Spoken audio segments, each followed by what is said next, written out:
दोस्तों आप सभी का एक बार फिर से हार्दिक स्वागत है आइकॉनिक स्टडीज़ पर। दोस्तों आज की इस क्लास में हम कवर करेंगे मौर्योत्तर काल से संबंधित ऐसे क्वेश्चन आंसर जो कि आप लोगों के लिए बहुत ज़्यादा महत्वपूर्ण रहेंगे। दोस्तों आप किसी भी परीक्षा की तैयारी करते हो, रेलवे, एसएससी, यूपी पुलिस या फिर कोई भी गवर्नमेंट एग्ज़ाम हो, तो ये सभी क्वेश्चंस आप लोगों के एग्ज़ाम के लेवल के होने वाले हैं। तो आप लोग इस वीडियो को पूरा कंप्लीट ज़रूर देखिए। तो शुरुआत कर लेंगे हम दोस्तों आज के हमारे पहले और बेहद ही शानदार क्वेश्चन के साथ में। दोस्तों आज का पहला क्वेश्चन आप सभी की स्क्रीन पर क्वेश्चन दिया है, प्रथम ईरानी शासक जिसने भारत के कुछ भाग को अपने अधीन कर लिया, निम्न में से वह कौन था? वेरी इंपॉर्टेंट क्वेश्चन दोस्तों। तो वह था डेरियस प्रथम, यानी कि राइट आंसर इस क्वेश्चन का ऑप्शन नंबर सी रहेगा, डेरियस प्रथम। ठीक है ना। चलिए आगे है, कुषाण शासक कनिष्क का राज्य अभिषेक किस सन में हुआ था? तो मेरे प्यारे साथियों, कुषाण शासक कनिष्क का राज्याभिषेक हुआ था 78 ईस्वी में, यानी कि 78 ईस्वी में, यानी कि राइट आंसर इस क्वेश्चन का ऑप्शन नंबर डी रहेगा।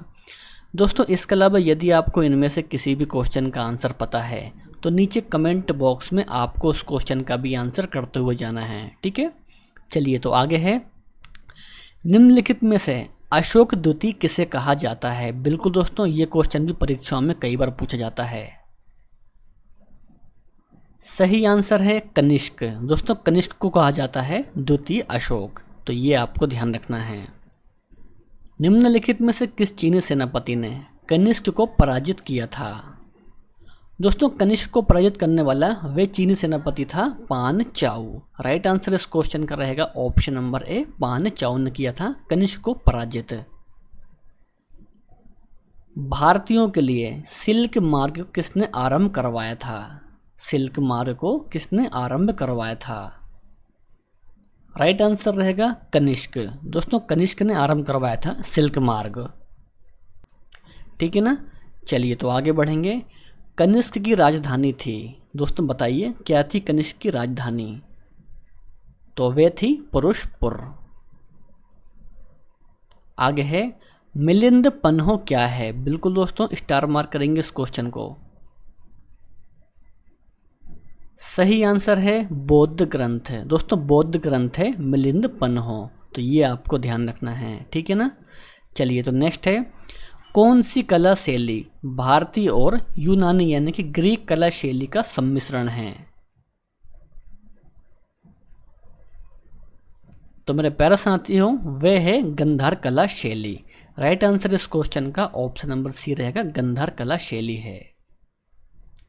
आगे बढ़ेंगे, काव्य शैली का प्राचीनतम साक्ष्य किसके अभिलेख से मिलता है? सही आंसर है रुद्रदामन का जूनागढ़ अभिलेख से मिलता है काव्य शैली का प्राचीनतम साक्ष्य। राइट आंसर इस क्वेश्चन का ऑप्शन नंबर ए रहेगा। दोस्तों इसके अलावा यदि आपको हमारे वीडियो पसंद आते हैं तो आप लोगों से रिक्वेस्ट है कि वीडियो को लाइक कर दीजिए, और यदि आज आप पहली बार चैनल पर आए हैं तो चैनल को सब्सक्राइब भी कर लीजिए, ताकि सुबह डेली 9 बजे आपको ऐसी वीडियो का नोटिफिकेशन मिलता रहे। चलिए आगे है, किस वंश के शासक ने ब्राह्मणों और बौद्ध भिक्षुओं को कर मुक्त ग्राम देने की प्रथा आरंभ की थी? बिल्कुल दोस्तों स्टार मार्क करेंगे इस क्वेश्चन को। सही आंसर है सातवाहन वंश। तो मेरे प्यारे साथियों, सातवाहन वंश के शासक ने ब्राह्मणों और बौद्ध भिक्षुओं को कर मुक्त ग्राम देने की प्रथा आरंभ की थी। सही आंसर इस क्वेश्चन का ऑप्शन नंबर ए रहेगा, सातवाहन वंश ने। शक संबंध किसने और कब आरंभ किया था? राइट आंसर रहेगा कनिष्क ने 78 ईस्वी में दोस्तों शक संबंध को आरंभ किया था। ये आपको ध्यान रखना है। निम्न में से कौन सा स्थान सातवाहनों की राजधानी था? सही आंसर है प्रतिष्ठान। दोस्तों प्रतिष्ठान था सातवाहनों की राजधानी में, तो ये आपको ध्यान रखना है। ठीक है ना। चलिए तो आगे है, सूची 1 को सूची 2 से सम्मिलित कीजिए। तो अब देखिए दोस्तों, गंधार कला का संबंध है कुषाण से, जूनागढ़ शिलालेख का संबंध है रुद्रदामन प्रथम से। ठीक है। मिलिंद पन्हो का संबंध है मिनांडर से, और तक्षशिला लेख का संबंध है दोस्तों पतिक से। तो ये सभी आपको ध्यान में रखना है। चलिए तो नेक्स्ट है कि निम्नलिखित में से चरक किसके राज चिकित्सक थे? चरक किसके राज चिकित्सक थे? सही आंसर रहेगा कनिष्क। दोस्तों कनिष्क के चरक राज्य चिकित्सक थे, यानी कि सही आंसर इस क्वेश्चन का ऑप्शन नंबर डी रहेगा। बिना बेगार के किसने सुदर्शन झील का जीर्णोद्धार करवाया था? वेरी इंपॉर्टेंट क्वेश्चन दोस्तों। सही आंसर है रुद्रदमन प्रथम ने करवाया था। चलिए तो आगे है, किस कला को ग्रीक बौद्ध शैली के नाम से जाना जाता है? तो मेरे प्यारे साथियों, गंधर कला को जाना जाता है ग्रीक बौद्ध शैली के नाम से। राइट आंसर इस क्वेश्चन का ऑप्शन नंबर ए हो जाएगा। आगे है, निम्नलिखित साहित्य कृतियों को उनके लेखकों के साथ मिलान कीजिए। तो अब देखिए दोस्तों, कविराज मार्ग ये साहित्य कृति है अमोघ वर्ष की। आदि पुराण दोस्तों, तो ये साहित्य कृति है जिनसेन की। गणित सार संग्रह, तो ये कृति है महावीराचार्य की। और इसके अलावा अमोघ वृत्ति दोस्तों, तो ये साहित्य कृति है शाकटायन की। तो ये सभी आपको ध्यान में रखना है, यहाँ से परीक्षाओं में काफ़ी क्वेश्चन पूछे जाते हैं। आगे है कि निम्नलिखित में से किस शासक ने सिक्कों पर बुद्ध प्रतिमा व यूनानी लिपि में बोर्डो यानी कि बुद्ध अंकन किया था? वेरी इंपॉर्टेंट क्वेश्चन दोस्तों। सही आंसर होता है कनिष्क ने किया था। तो ये आपको बिल्कुल ध्यान में रखना है। उत्तरी तथा उत्तरी पश्चिमी भारत में सर्वाधिक संख्या में तांबे के सिक्के को किसने जारी किया था?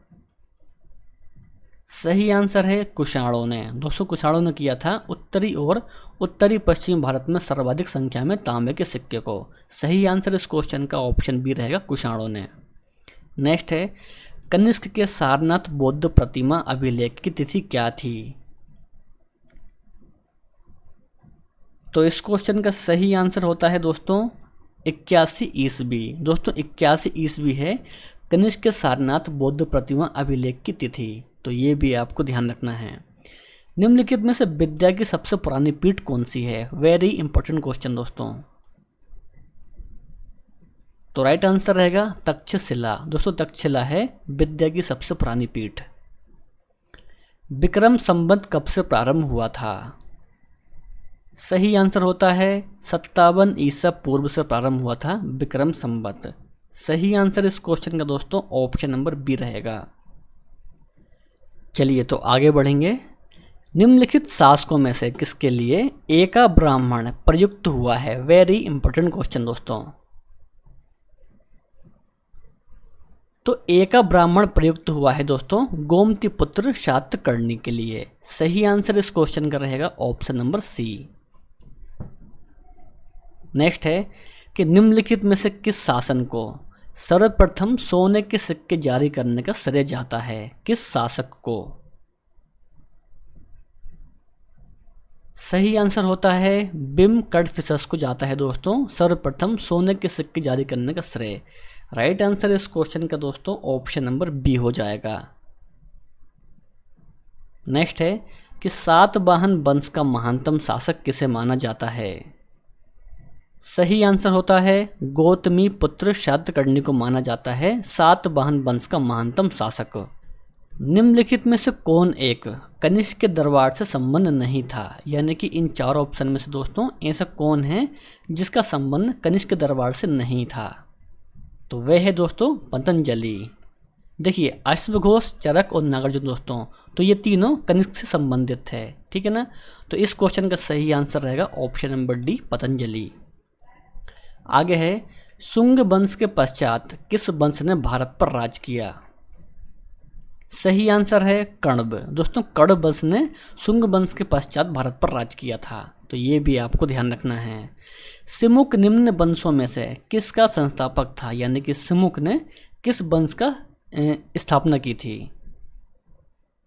सही आंसर रहेगा सातवाहन वंश की स्थापना की थी सिमुक ने। तो ये भी आपको ध्यान रखना है।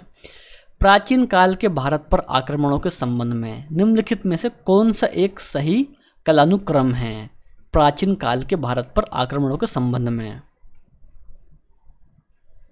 तो वह है दोस्तों यूनानी, शक और कुषाण। राइट आंसर इस क्वेश्चन का ऑप्शन नंबर ए हो जाएगा। सातवाहनों की प्रारंभिक राजधानी अवस्थित थी। तो वे थी अमरावती में। दोस्तों अमरावती में थी सातवाहनों की प्रारंभिक राजधानी। नेक्स्ट है कि निम्नलिखित में से किस वंश के शासकों को पुराणों में श्री परवर्ती कहा गया है। वेरी इंपॉर्टेंट क्वेश्चन दोस्तों।